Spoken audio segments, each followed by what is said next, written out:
Hey everybody, I've got Dan back. I'm only doing podcasts this summer if I can pull somebody on here that I like to talk to, and Dan's, if not my favorite, right there at the top. Hey Dan. Hey, hey, how's it going? So Dan and I started this conversation. You guys, some of you may have started listening to us on conflation because Dan brought up that word, and I actually had to look it up as I was saying. But since then, it's been something that he and I have talked about from the beginning.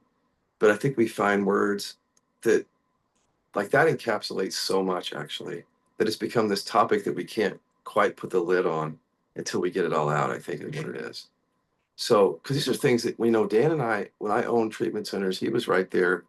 We were working with people, and even though we couldn't name the patterns based on the repression, we were seeing the patterns and we were talking about it. It was, we'll show you the patterns or talk about it. But now with emotional repression inquiry, we can focus on where the patterns are coming from. Whereas so people are not seeing these things. And we're going to explain some things, patterns that you see in the world, and hopefully we can bring some clarity to how it's connected to repression. That's what this whole conflation is about. But Dan, can you um, Yeah, give us a like just on the top what we're going to talk about today? These two sides of things. yeah, totally. Yeah, so the conflation thing, yeah, you're right. The topic is so huge that this is a part two. We'll probably do part three, four, five. I don't know. We'll do a bunch of them, but because I think the thing that you and I both started to see in our own experience and working with all these other people doing emotional repression work is that the repression the emotional oppression, which is one thing in the body, creates like 10,000 different like different labels and beliefs and ideas, like all these different things.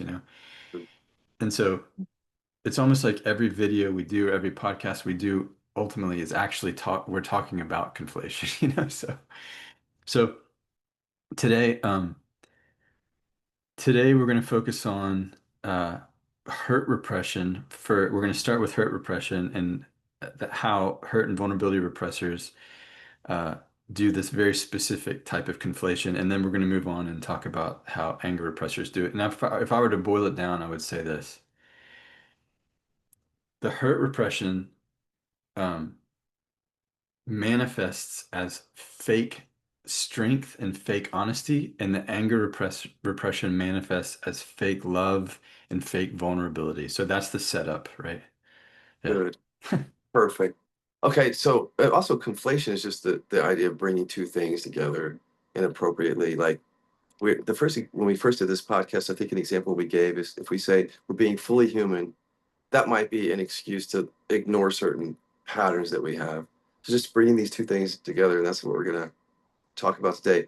Okay, so explain what you mean, then, so we can get that started about fake strength or even fake power, fake honesty on the side of hurt, sadness, repression. Hurt and sadness and vulnerability, if that's what I'm repressing, in shorthand, we just call these folks hurt repressors, right? If that's what's being repressed is vulnerable emotions like that. The safest place for hurt and vulnerability repressors to be is in a position of power or strength, right? And so they're sort of like forced to overcompensate and get big or be dominant, stuff like this, right? So I was watching this week, I was watching somebody on social media and they're they were in a podcast, I think, and the person was talking about vulnerability. And this person, to me, just because sort of can sense it, is more of a vulnerability repressor. As you start to do emotional repression work, you start to be able to kind of sense where somebody's coming from. Like I'm an anger repressor recovering, so I can tell when somebody's repressing anger because they're people pleasing, and I can just feel the buried anger like in their gut, Right. Or as you've said before, he's pissed. I heard you say that one time. It's like we were talking about somebody like they had anger questions. Yeah, he's pissed. But he was a person who walked in the room very peacefully. Yeah, exactly. All right. He's peaceful and smiling, but we're like, yeah, he's mad. He's definitely mad. That's like Yeah. the Hulk. That's the Hulk over there. So, so I was listening to this person talk about it, and they started to conflate uh honesty with hurt repression. They didn't know they were doing that, but the conflation sounded like this. The person was saying, um, Yeah, vulnerability is just being honest. Vulnerability and honesty, it's just like telling people what you think. It's just kind of like, telling it like it is, straight shooting with people. That's being vulnerable. And Um, my emotional repression spidey sense went, uh, mhm. you know, Can I say something right there about that yeah, just to get us started? Because when I'm working with hurt repressors, they're in families in which the word hurt isn't ever uttered. And so when we're in training together and they're getting to like name the hurt or to name a command where they can access the hurt, they have trouble actually naming it, like I am hurt. So it makes a lot of sense why a hurt repressor would filter it that way because they don't have connection with that emotion. That's what it is. When I just heard that, I thought that's the missing piece for the person because they really believe that though when they're saying that. When yeah, you can't just disagree with that. They're going to stand hard on that because they can't feel the hurt. That's the whole point. And so they're trying to protect themselves. So go ahead. That's what came up for me is they don't have any access to those words from their family or anything. yeah. They don't know. I mean, it's so unconscious. We talk about like these people are, doing this thing and conflating on purpose, but it's like they don't. The person didn't know that they were that they were doing it, but I spotted it, and Right. yeah, because it's like it's with hurt repression, and I've seen it a lot. I mean, I've seen it, with my wife, who's a hurt and vulnerability repressor, where it's like she'll say the thing, she'll go, "I'm just being honest," and I'm, no offense, but da da da, and she'll say this thing, and I'm going, "Yeah, but you're hurt and afraid of it. That's what's real. If you were to really tell it like it is to me, you would be saying, I'm sad and I'm hurt. You wouldn't be saying, you should, Ugh, whatever that is, seriously. Cool, because I was with a hurt repressor. That was my relationship. So I'm relating to this. And just memories where I said a similar thing actually. Because if they can't feel the hurt, that's a barrage. That actually can be very hurtful. You have to acknowledge that too.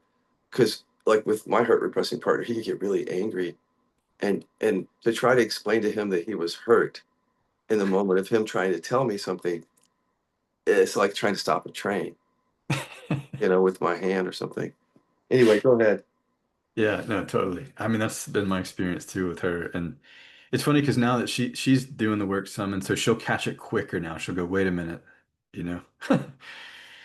But anyways, this person online was not doing that, and they were, standing in that, which of course they are, right? And the thing that I started to recognize as I was listening to them is it's like with hurt and vulnerability repression, the you're you're saying what you think and believe, right? Yeah. That's confused for honest. Honesty is confused for emotional honesty, basically, Yes. you know? Mental honesty or like my what I really think about something is confused with what I'm actually feeling, what I can't feel. That's what I would say. I Yeah. don't know how you would say it, but go ahead. Yeah, this is a good line because that's a missing piece. People don't understand this. Can you break that down more? Yeah, Like, sure. yeah, So, and by the way, this applies to anger repression too, just because, like, say from my experience, it's the same thing where it's like I believed for a long time in my, 20s and 30s or whatever, that I was unsafe in the world, that unsafe, like that was my belief. And it was true to me. I believed it fully. It was, you and I, yeah, when I came to you and we started doing the work, it was like all I talked about. I'm like unsafe all the time. And so I was conflating. So if I were to say I'm unsafe, I'm thinking and believing that that's what's true, but what's really happening, what we found in the work is I'm angry and yeah. I'm scared of the anger is really what's happening. It's not that I'm unsafe, it's that I'm afraid of my anger, Yes. Right. And then the hurt repressor is the same thing. That's to go back to that, right? Yeah. So in that moment when they're saying that when they're conveying that they're being honest, they cannot feel the hurt in the same way, the same exact thing. That's what I was going to say. So the people who are listening are hurt repressors wouldn't be able to feel that, just like we couldn't feel our anger. So that's why it's so hard to talk to them because they can't feel it in the moment. And if they really believe what they're saying and they're angry, that's what I was trying to express because some hurt repressors can get angry. And for an anger repressor, that's going to hurt, is what I was saying. We're going to feel the hurt for both of us on that. Right. Yeah. Right. And if we do with especially if an anger repressor is trying to call out like a hurt repressor on that, the hurt repressor, because they're standing on that landing or whatever it is going to double down with Yeah. their at the in the dominance or whatever that is, you know. So Yeah. Boundaries. That's the word that came up. It's just boundaries because once we're in that gridlock type situation, I learned is that I pull away and learned how to process because I had my own doubling down on my side. I'm being vulnerable here, and you're not. And then, of course, that right there is the trigger for the hurt repressor to bring that up. So that's what I would want to bring up in those moments, though, right? Because you're angry at me and you're not aware that you're hurt. So I need to bring that up. And that's the thing that would piss him off more yep. because it was the repression that I was trying to point to. Yeah, totally. Yeah, and everybody, I mean, God, everybody gets triggered when someone else points to their repression. I mean, that's across the board. Even though that's all we do when we're mentoring and training people is basically point to where the repression's active. When people don't have the tools to process that and you're just saying it, it's like, okay, it's going to entrench them in their stuff, you know? Totally. Let's keep going. There's so many layers to this. So maybe people can, even if they don't do the work, they can still spot it though. If you can spot the patterns, this is what I was saying in the beginning. We know patterns, and Dan and I spot patterns, but with emotional repression inquiry, we can actually find the root for these patterns. So yeah, we're not saying that anybody listening could just stop this. Even an anger repressor couldn't just stop their response. What I've been saying to people when you do the work is you pull away and you process. That's the key, or it has been for me. Because then the anger repressor can see that their vulnerability at the surface is to get their needs met. It's like often an identification. And we can't see that in that moment when we're with someone any more than they can see that what they're doing is an identification coming from hurt repression. So these trauma responses are happening, and we work with people on this. So when they come, they'll say, well, what do I do when that's happening? Well, if you do what you've always done, you'll have it's the same trauma response. You'll reinforce it probably. Unless you've done enough work so you can sit there and stand in it and actually express that previously repressed emotion.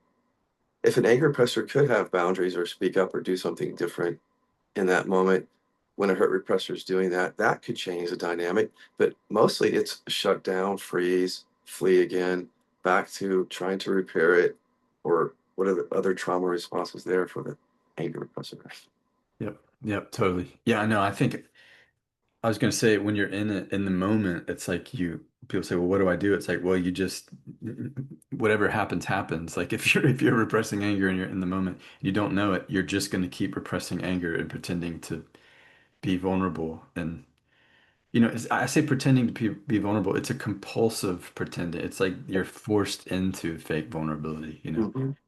And so, you know, Yeah, can I say just right there, keep your thought. But yeah, so we can all have compassion for ourselves, because when we say fake vulnerability, that can be a trigger, which is okay because triggers are triggers. But if you understand, we're forced into it. It's a trauma response. Like, and then you don't personalize it as much if you can see it that way, and then go process it instead of Dan and Scott are talking about my fake vulnerability again. That right. can happen, right? That we Yeah, hear it from a trigger. yeah, definitely. Yeah, no, I think it's so. Man, that's why I try to like as much as I can, like in videos or when I'm working with people or in podcasts and stuff, be like, look, all of this stuff. I mean, you're just the emotional oppression. It removes the power of choice. You know what I mean? It's like you're just dragged around by it and driven around by it. So all this stuff we're talking about, where it's like the hurt repressors, pretend to be strong or direct, and the anger repressors pretend to be vulnerable. It's like, well, they have to, you know, Yes, like we it's have to survival, do it. Yeah. very much survival. Can we break down? I know there's just some layers waiting for us here. What I want to hit is, the thing that I wanted to bring to the conversation today is something that I've been talking to you about in my trainees, because a trainee asked me, excuse me, she said, she said it was a belief, and I think it is. She said, I believe that people should just be who they are. I should let them be who they are. And so she has anger repression. Um, but really, I gave a response to all the trainees, but I just talked about myself, and I want to talk about myself here and leave her out of it. how many anger repressors really live that way, where they think that their role is to let people be as they are, and then they don't realize they're forced into a bunch of trauma responses to make that happen. So it's not what it appears to be at the surface when it looks like you're just letting people be as they are. If you think like, how would I express my needs? If I find I have needs for love, safety, and approval, how would I express that? Because if I express that, then I'm trying to change them. Then that goes against this notion of letting people be as they are. So right there is just, we just open up a can of worms and they're flying everywhere. And I'm waiting for you to say something on that. And we'll, yeah. Huge, massive can of worms just got opened. Yeah. I mean, you and I had this thing when we started to develop the work, we had this thing about unconditional love. And, because we were working with people at the Kiloby Center that were in addiction, and we were just going, we called it the new model. And it was just basically just like, just let people do whatever they want to do, you know, let them, if they're going to use, that's what they're going to do anyway. So let them use, allow that to happen.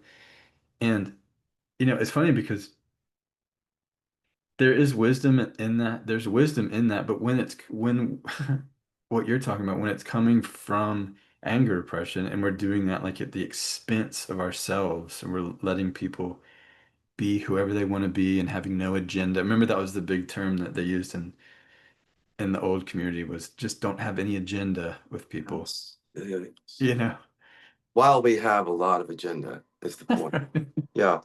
Well, the people, what I was trying, like, I love this because I think that people who are around people, if you're trying to help people, you may not realize you're angry. That's just the bottom line. Just keep it simple. Because I didn't either. So when Dan and I were working together, we weren't just working with people in the treatment centers. He was a friend living with me. Can we talk about this too? The porn addiction, which you've talked about. And then my approach towards you was from my anger repression, just love Dan as he is. So it wasn't just with our clients, it was how Dan and I interacted. I mean, it did have some benefits because for the first time, maybe you didn't feel judged like you had, at least overtly, right? Anyway, Because with my anger repression, I did have some viewpoints that I probably wasn't sharing. So, in other words, I took the stance, or you even love that I'm just loving you the way that you are, because maybe it was different than other people who had felt you made you feel bad about it. Can we talk about the underbelly of that though? Like how that wasn't authentic between you and me. And that was my anger repression mostly. It wasn't really me loving you as you are. It was me holding myself back because I needed your love and approval from my yeah, anger repression. I couldn't acknowledge it. yeah, I couldn't either. I mean, I think for us, I always heard this term in Al-Anon years ago, but I think it was like two ticks without a dog. You know what I mean? Where it's like we were like, I was doing it too. I mean, you were a teacher of mine basically before I even met you. I'd watched you and stuff. So I was like, oh, I had this older brother now. It never quite felt like a father thing, even though I projected some dad stuff. Yeah. Older brother. But yeah, and so I held back a lot of I didn't even know, frankly, I didn't even know what a lot of my viewpoints were because I Right. was so repressed and I had no clue that I was that angry. Yeah. But Or that was driving the porn addiction. Didn't know that either. didn't know. Yeah. Didn't know. You started to figure it out. And here's the thing. You started to figure it out and you started to you said several things to me that did break through and trigger. Do you remember? Because remember, it's like when you first started saying, I think you're dealing with sexual repression or anger, maybe I thought anger repression. well, one of us did that. You felt that too, didn't you? That there really was sexual repression behind it. Yeah, For a while. definitely. And when you said it to me, I fogged out and I couldn't hear it. And I remember it feeling like, oh, it feels like Scott's like attacking me or something right now? Okay, good. So, anyways, but we started to be able to be honest. And then like when you had the back pain, the spine pain come up, and I sort of like, timidly said, like, could it be that that's Mhm. emotional? Could it be? Yes. Can we explain that? Because I've said that publicly to people, and now Dan's here, and you can explain your side. So I've said many times that like it was Chester and Dan, people close to me, that would ask me or say to me, uh, maybe your pain is emotional. But you guys did it totally two different ways, speaking of this topic. So he's a hurt repressor. When Yeah. he said it, it was just like it was like a bullet, and then you're just struck with it. And then you kind of have to deal with it. But when you did it, it wasn't like that. It didn't feel that way. It was like an anger repressor lobbing something softly at me. And if I have to pay attention to even hear it and engage, because we're two anger repressors, and that's how anger repressors can be. And I just didn't hear it. It didn't land. It didn't land with either one of you.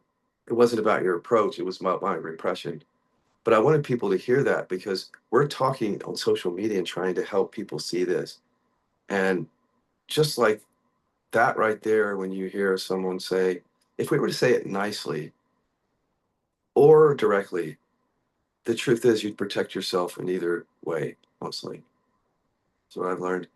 Yep. Yep. And the system would do the protecting automatically, like we're talking about, where it would either be like, the trigger and the sort of like shutdown or whatever, or it would be the fog out or whatever it is. It's incredible to watch. I mean, I watch it with people when I'm working with them in mentorship and stuff, and it's like, yeah, you just see them kind of like blank out or check out or whatever it is. And Yeah, it's like, well, there it is. There's the, you know, yeah. so I was just thinking about doing it differently. Like if I had more clarity or anybody doing this, if somebody came to me and it like they were telling me in a very loving but direct way that this is what's going on. I could have heard it, but and we live in but we live in a world in which people with repression are trying to help people.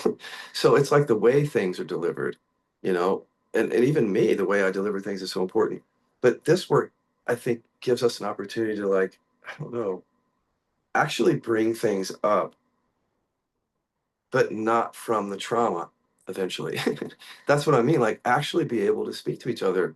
If I were to do it all again, I would say it differently. We would have a different relationship. And I would introduce that topic from the beginning and it would be safe. It would be, yeah, you know what I mean? It would be okay. And I would actually, if I did that again, I would bring your anger out. I would ask you to process it so I could see it from the very beginning and you could see it. And then once that was there, we wouldn't have to pretend anymore around that. And then we would both see our anger and then we would both see that's what we do now. And that's what I want people to know that we just bring that out now early. We don't wait for these things. We don't wait for the hurt repressor to just, or the anger repressor to do their games. From the very beginning, if you know there's a transference, if you know you have trauma, you can work on it. yeah, Yeah. yep. From the very beginning. Yeah, that's what we do in the work. When we have mentees or whatever, is we'll say like straight away, like you're going to be uh, transfer projecting parents onto me. There's going to be transference, just expect it. And so then when it happens and they do shut down or we get mamified or dadified, we go, that, see, there it is. There's Right. you know, Yes. So let me ask you about your own life with this thing about letting people be as they are and how has that changed for you? There's just so much there for us to tell other anger repressors about because I know that there are people listening who still they're going to have trouble with this because it's so experiential. And when you have repression, you really think that your role is like to let someone be and you might even have a lot of resistance to even looking at that. I got with someone who had BPD, you know, borderline personality disorder. That just means trauma and repression, but it shows up a certain way with like the really quick, extreme anger, a really deep fear of abandonment, no sense of identity with that. Like, and so they get their identity through the other person. And so then I went into it with that belief, just letting people be as they are, just like I did with you. And then that would never have worked. I mean, of course, I'm going to let him be how he is, but I wasn't letting myself be as I am. The anger repression is not letting myself be as I am. And that's what I learned through him. So that's what I want to say is we have to let ourselves be first. And if we don't know what those parts that are buried, we have to let those be. Then we might be able to or in that process, we might get close to letting somebody be. But we have to have boundaries sometimes. Like with him, I've had to have a different relationship. I've had to be myself, like let myself be, and then see what kind of relationship I want to have. When I had anger repression, it was driven by the needs. I just need your love, and I need you to keep me safe. And I couldn't have the relationship that I wanted that way because, well, I don't have to explain it because I wasn't letting myself be. Yeah. Yeah. Yeah. Because the needs were running the relationship. Yeah, totally. Yeah. Yeah. I mean, it's been similar for me as I've started to come out of my anger repression and sort of, it's like, I think I had a good model weirdly, like when I was a kid. Like I remember when I was in the church when I was a kid, I was in the Presbyterian church and they would talk a lot about unconditional love and Jesus loves you and God loves you and all this stuff. And I just remember a couple times thinking, because what what they weren't saying, they were saying like, well, God loves you unconditionally, or Jesus does on one condition, that you believe this and that you do these things and all this stuff. And I just remember being like, well, that's weird. You know what I mean? Like that. And so I had a good model for me because that's what I started to do with people in spirituality when I started working with people in my relationships is I'll go, is I was going, yeah, I'll allow you to quote unquote, I'll allow you to be as you are and I'll just Uh-huh. let you be yourself and all this stuff. But if you get angry or if you're whatever, if you're dumb or whatever it is, then I'm gonna punish you. Then it's, so I had conditions on them, so I was fooling myself into thinking that I was, unconditionally loving people when the whole thing was about me getting my need for safety and love met by allowing, or whatever it was. 100%. There's two things there I want to talk about. Like, I don't know how much the religious thing was in your life, but it wasn't in my life. Yeah. Like, my parents didn't do that. But when I work with anger repressors who they have to adopt that belief or whatever that is, and they have no fucking idea how angry they are because of it. Or even like being made to play baseball when you don't want to play baseball, something like that. Yeah. If people understood, like, because we've repressed it, you're really angry about that.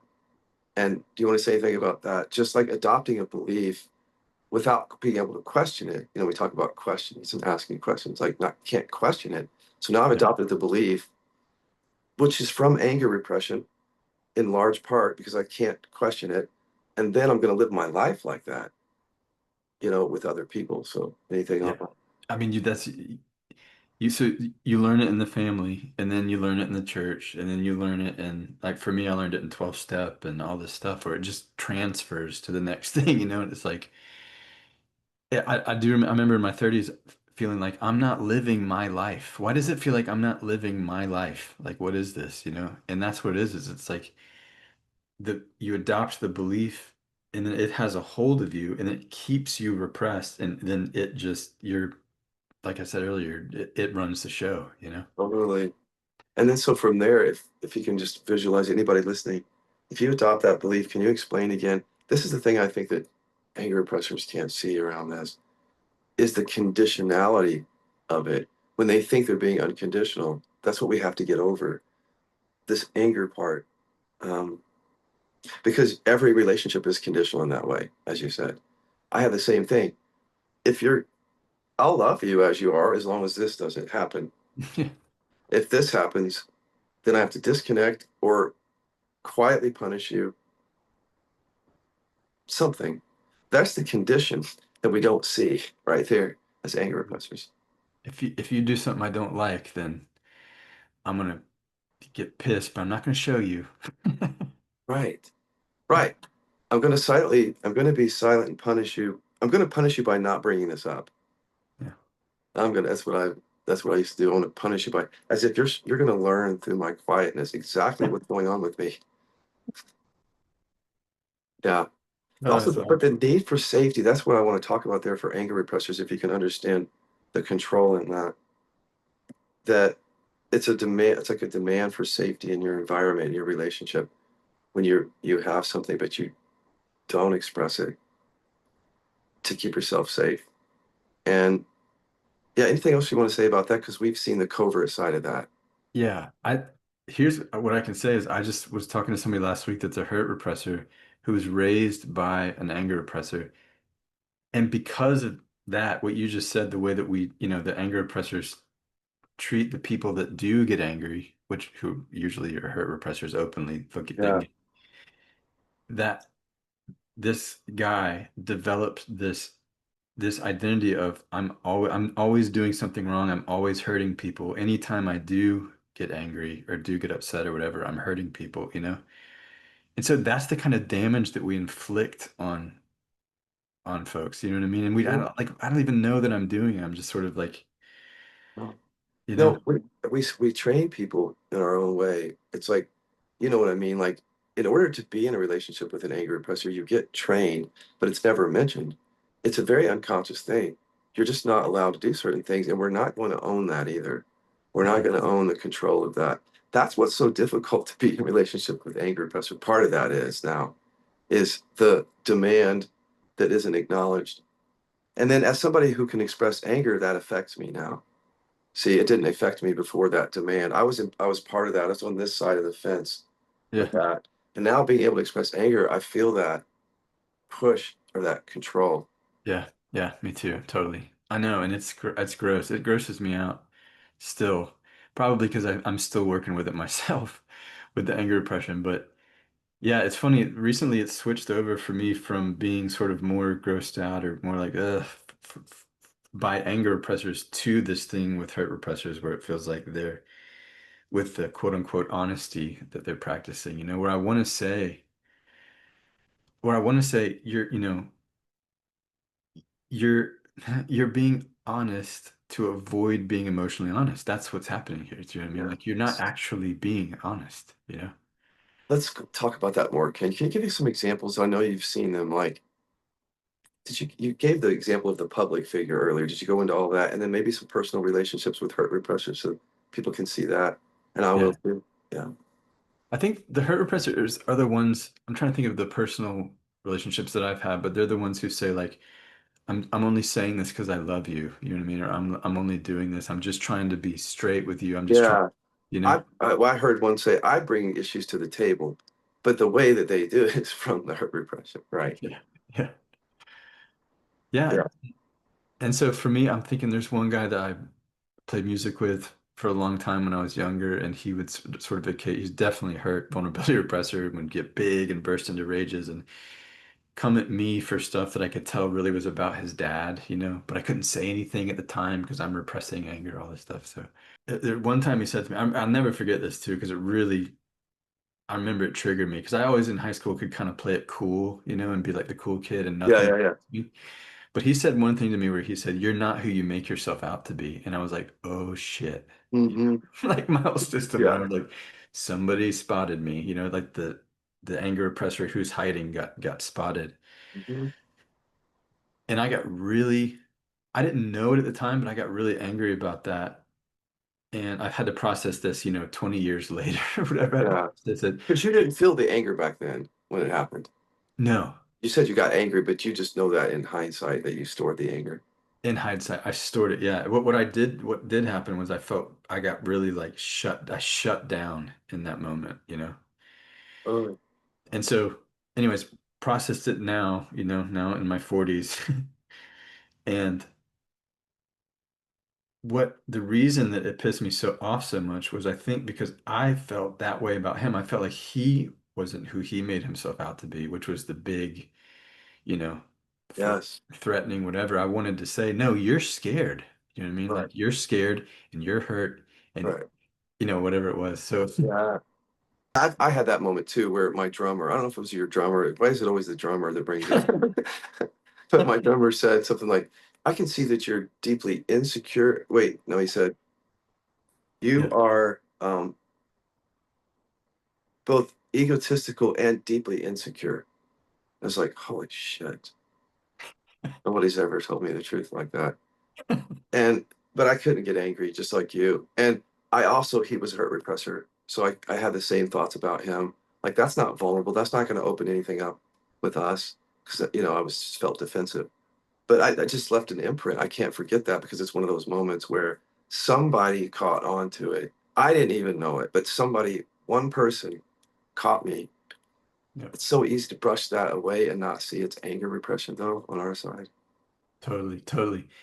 Yeah, and I mean, you know, I had a couple of friends in high school too that were closeted, you know, that they were gay and they were closeted and stuff. And I remember relating with them and being like, I feel like I'm in some closet. I don't know. I don't think I'm gay, but I feel like I think there's something that I don't want people to see. And that was the other thing where I started to, Yeah, as I did this work, I was like, well, that's what it was. Do you know what I mean? Like I didn't want people to see the, you know, for sure. buried anger. So, yeah, that's a good example. I've been paying attention to politics a little bit more recently, just because of all the stuff going on. And also with repression, you get a new view of things, obviously, with repression work. Yeah. And I just noticed that with Trump in office, there's a few movements of Democrats or liberals who are trying to find their voice and have an audience. I don't know what these guys, their name is, something Midas or Midas Touch, something like that. I don't know if that rings a bell. They have a big following, and they're one of the, I think, bigger voices on the Democrat side right now, bringing people together. So a few of the things that they say are like that people are upset with them because of whatever reason, but they're just being authentic. There's, in other words, we're just saying what we really, really feel.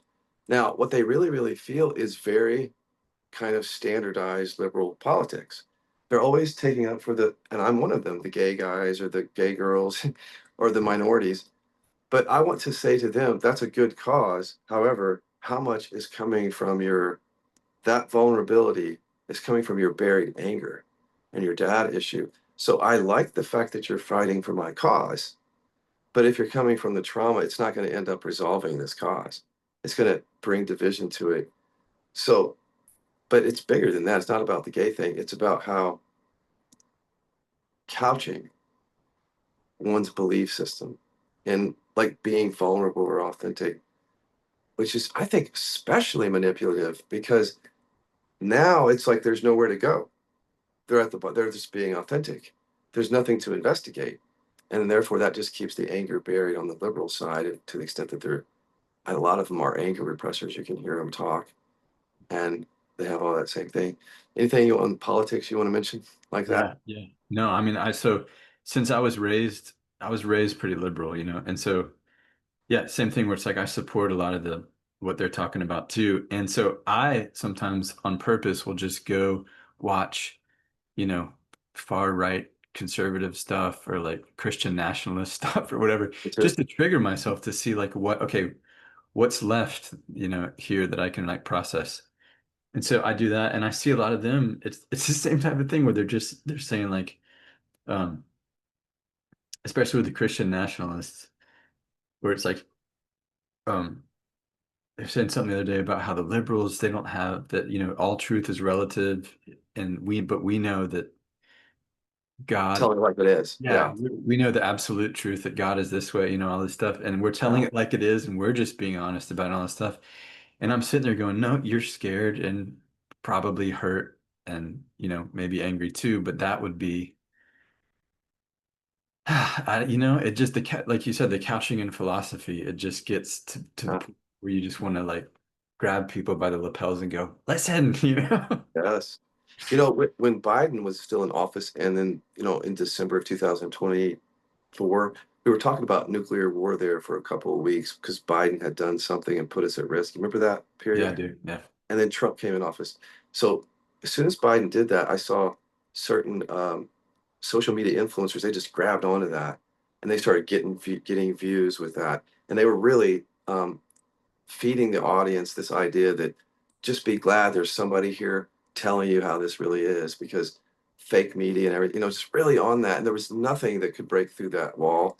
And even though it's funny, it's also really scary because Yeah. that's what I'm saying about both sides. It's like when you get to that level where you really think that what you're expressing is your authentic truth, but it's really coming from repression, it's dangerous actually, because you're not open. That's the issue is you're not open. Even if you have a good viewpoint, if it's still coming from trauma, you're still going to impact and affect people in that way. And there's no responsibility for it at all. No, no, none. And that's the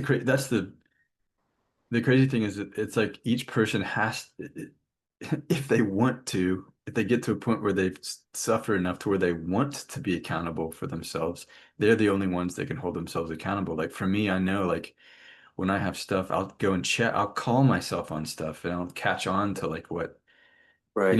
it won't feel right. Like I'll claim something and I'll go, hold on. Yep. Let me check if I'm angry and afraid of it. Let me tie this to my buried stuff and check, you know? And so, yeah, it's wild. And yeah, talking about somebody said, I heard someone talking recently on one of the conservative things about Trump. Just, he said fuck in front of on the news live as the first time, and it was wow, he's like so authentic and honest, and he just doesn't care, all this stuff. But Mhm. he's telling it like it is. And I thought, I really thought to myself, if that guy were to be telling it like it is, he would just be in waves of grief and weeping for like Right. months, months. You Exactly. know what I mean? Yeah, and those Democrats, if they were telling like this, they would be so fucking pissed at Totally. their dad and their and the bullies Yep. and at Trump. It's just raw anger. But see, that's not real because it doesn't show. It's like the same thing, both sides. Yeah. No, nobody's telling it like it is. Yeah. And you know what? I'm sometimes glad that the conservatives that they troll the liberals and that they poke them and that they say stuff that they know is going to be inflammatory and stuff because it's like, yeah, it's like somehow these people have to come out of anger repression. It's got to happen. I think that's going to be part of what it is. I don't think that, Yeah.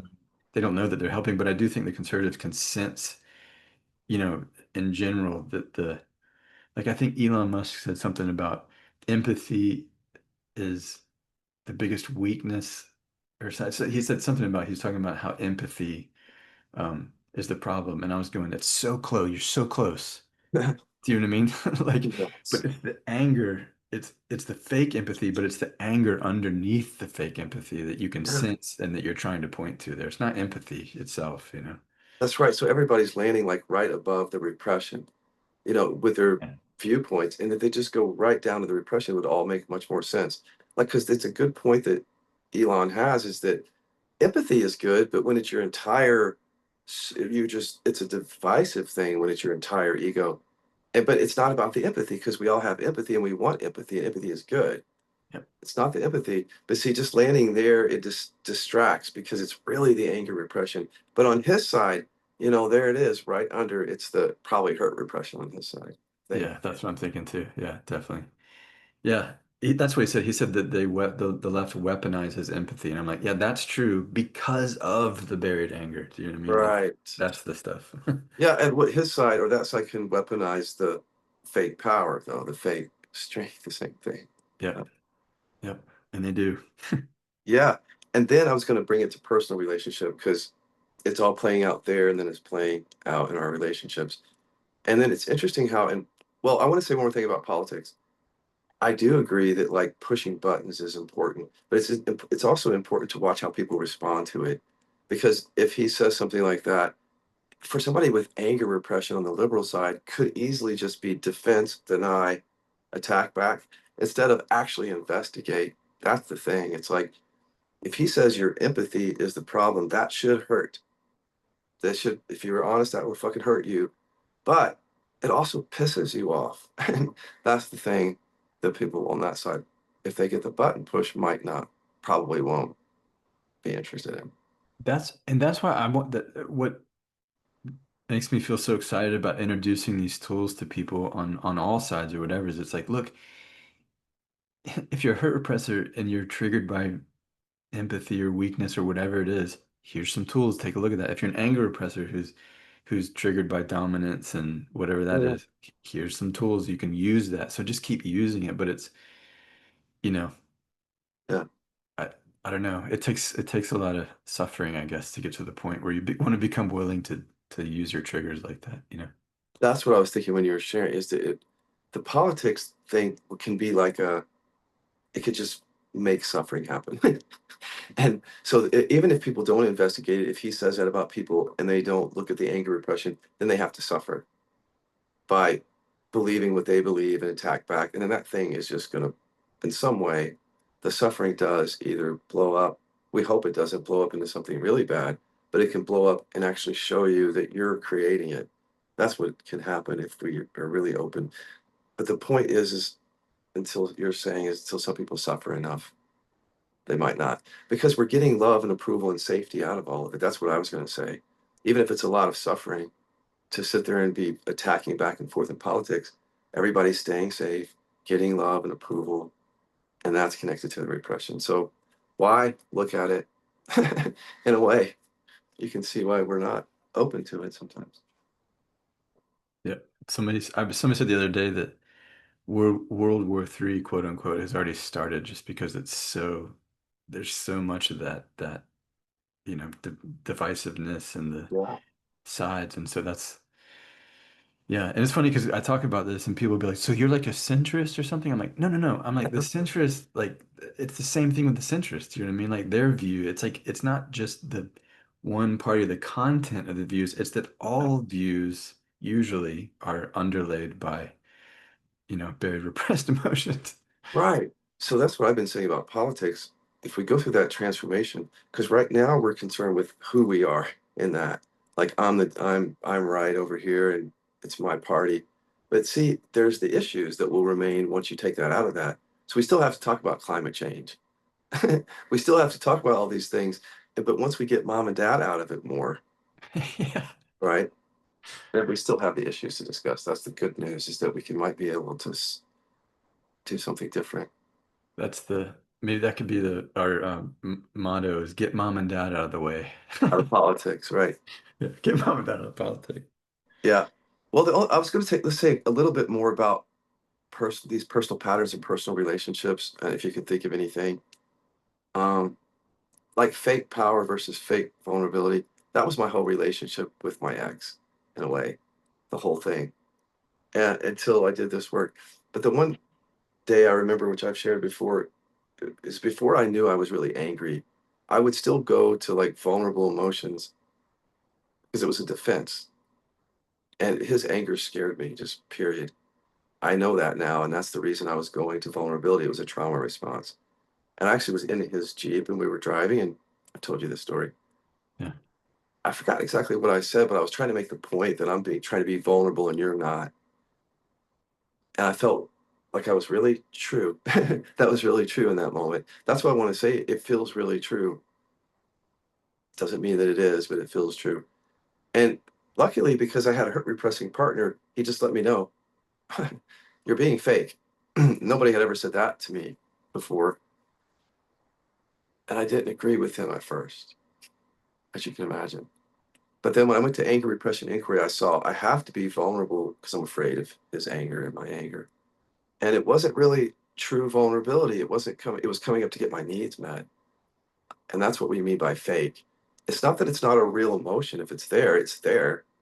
If you feel hurt, but we anger repressors, we go there for safety and love and approval. That's what we're saying. Yep. Yeah. Yep. Anything you Definitely. want to share? Well, I just that I've had similar experiences in my relationship and recognitions too, where it's like, oh shit, like I am in pretense right now, or I am, pretending to keep myself safe. Yeah. And so it feels like to me, like the guy that I was talking about online that I was watching that was saying, honesty, vulnerability is honesty, just a little bit of a flip of that is vulnerability is emotional honesty. I think that's the key, you know what I mean? And even that, it's like Mhm. emotional honesty, like at the deepest level, what is the emotional honesty, Because I can, like you're saying, like I can even fool myself with my hurt. Like I'm in a situation where I feel like, oh, I get hurt and that's my first reaction, or I'm sad or whatever it is. And it's like, no, I'm angry. Not only am I angry, I'm pretty much always, if I'm in emotional depression, I'm always angry and afraid of it. Like in every relationship, in every Always. scenario. Yeah. Always. Yes, and people don't know that they're always angry if it never appears at the surface. That's why we keep talking about it, because how would you know?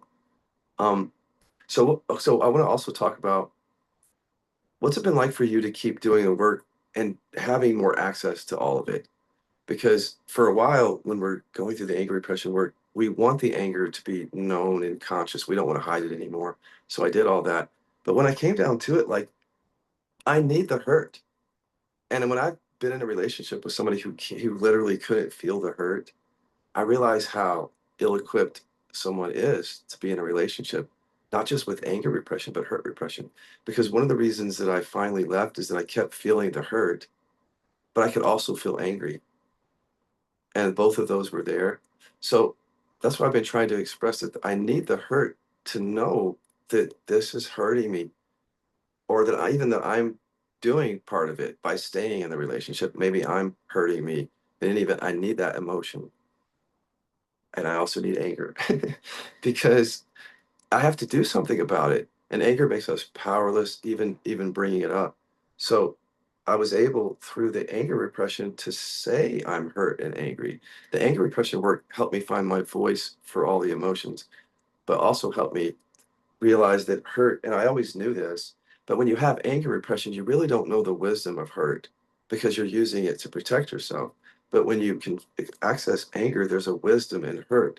It's trying to tell you, okay, get away from the situation.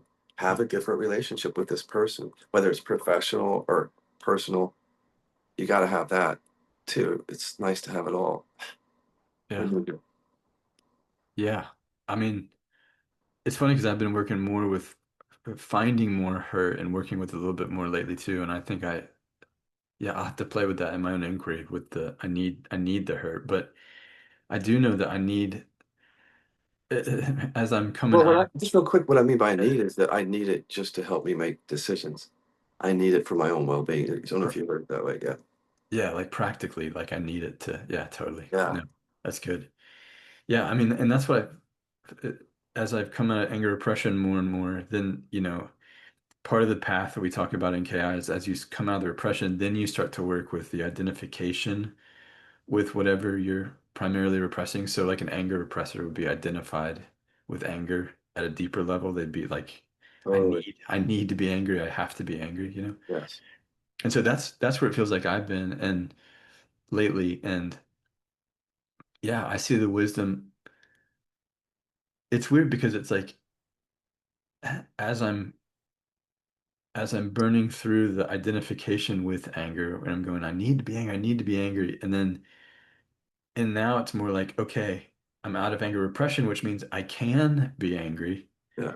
But then coming out of anger identification, which means I don't need to be angry. Then anger can just move through. Do you know what Yes. I mean? And same thing with her. I have to do some more looking around her, but same thing where it's like when the repression and the identification both start to lift, you're just like, okay, it just feels like being young, really young, and it feels like Mhm. being really present and. Definitely. Yes. And so I think that's what you're saying is the wisdom then in that space of like, no, I actually feel hurt right now and I feel angry and I can express it Yeah. and I don't have to cling to it. And I'm just, yeah, yeah, Right. So that brings us back to the topic. Exactly. That's what I was going to say. It brings us back to what it could have been when we were kids. yeah. So when somebody asked me, is expressing my needs, is that getting in the way of this thing of letting people be as they are? I want to come back to that now. If we would have grown up with the capacity to feel and express these emotions, we would already know that when we're expressing something, that when our ability to express stuff is just as important as letting them be, letting us ourselves be. We just didn't get that learning, and so we have to relearn it. We have to discover that our emotions are okay, including anger. I think before we get too busy trying to think we're letting them be, because if we do that first, it's usually because of the repression, is what I'm saying. Yeah, Does that make sense? Because we would have learned it the totally. right way when we were kids. We would have learned to allow ourselves first. With that, if we were conscious based, my emotions are safe. Okay, now, now because I'm safe within, I can talk to you. I can be in relationship with you. I can let you be as you are, but there may be boundaries to it because I've Yeah. learned that too. Like we just didn't learn any of that. Totally. And it's such a cart before the horse situation, you know what I mean? Where it's like, that's what it feels like doing this work is it's going, I'm finally putting the horse in front. Right. So, Right. yeah. All right. Any last thoughts, Dan, before we end? This is a great topic. Anything we think we missed? Yeah. Last thing that I'd say is, that conflation sometimes does happen. I see it happening especially right now with the rise of like the the masculine being conflated with vulnerability and hurt repression and the feminine being conflated with anger repression. Like women should be good and quiet and behave, and men should be strong and tough and all this stuff, you know. And so I think that's Yeah, a really a common one. And it's funny because that feels like a little bit more of the conservative paradigm. And then the liberal flips it where it's like women should be able to independent and do what they want. It's like, okay, there's the flip, and men should be more sensitive and all this stuff. And it's like, no, it's not, like people missing the point of like, it's not about masculinity and femininity. It's about hurt repression and anger repression. That's what we're really talking about, you know? that's good because culturally, even a few years ago, it really was more like that. That oh, I don't know if I can, put my finger on the whole culture, but I don't know, 10 or 15 years ago, if you had certain qualities, it was thought of as good. Like if you're a man and you have certain sensitivity and compassion towards minorities, but there has been this shift. It's like the hurt repressors, it's shifted back to um, equating, Yeah. yeah, that as you said it. So yeah, if people could just see it's repressive, it's going to switch back if we're not careful, Yeah. Yeah. right? It's switch back, it's switch, yeah, and it's just so easy to hide in idealism. Do you know what I mean? It's so easy to take those things and to just like confuse it for what's And really at root repression, you know? Yeah. exactly, and be right about it because of the repression is just to continue to need to be right about it and not get to the emotions under that. Okay, so what the last thing I wanted to bring up is how people, this is more for maybe me and Toshi for the book. Maybe you can relate to it though.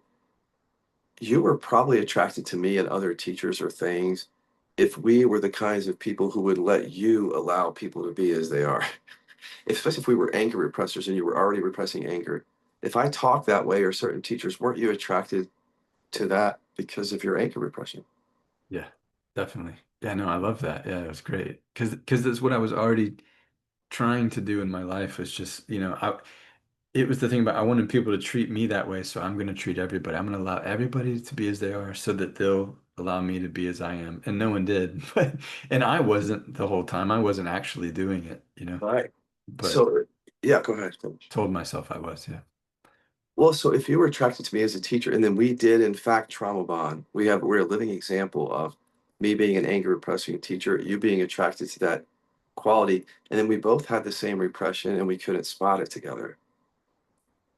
So I just think a lot of people don't realize it's going on in their lives every day, that you're attracted to people who have, in some cases, the same, a healer, a therapist, a teacher who has the same repression, and you feel safe because of that. And therefore, it's going to be hard to break through that if both of you are in that same repression and nobody's bringing it up.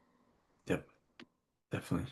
I've Yeah. had friendships fall away, I think, because of that. Because as I've started to come out of repression, I'm going, this is a trauma bond. You know what I mean? And some relationships have gotten stronger and closer. Do you know what I mean? But then the other ones that were based on repression, it was like, no, Mhm. Yeah. you know. All right. I'm Well, glad that ours hasn't. yeah, we've moved through different stages of it. I think the thing about you and me is we've appreciated that sometimes we have to stand back from each other and just process and get a sense of who we are again to have the relationship is how I've seen it. I Yeah, don't me know. too. Yeah. Me too. And I think because we were doing the work and developing it together, and to do that, it's like takes a lot of pretty radical honesty along the way. The whole way we'll just, even if it was scary, you and I have both been pretty honest with each other, emotionally honest with each other, you know. Yeah, I mean, because I know and that you've been angry at your dad and that transferred over. So you're not hiding it from me. And that's what I need from the people around me is for me to connect with them is just don't hide that transference Yep. as a teacher. Yeah. All right. Thanks, Daniel. Come back, talk about this again.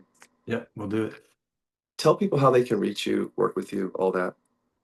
Yeah, so I'll just talk about the new website right now because it's about to be done. Getwithdeprogram.com, DEPROGRAM, getwithdeprogram.com is where you can find me and work with me. And then I'm on all the social medias pretty much, you know. So yeah. Awesome. Thanks, Dan. Yep. See ya.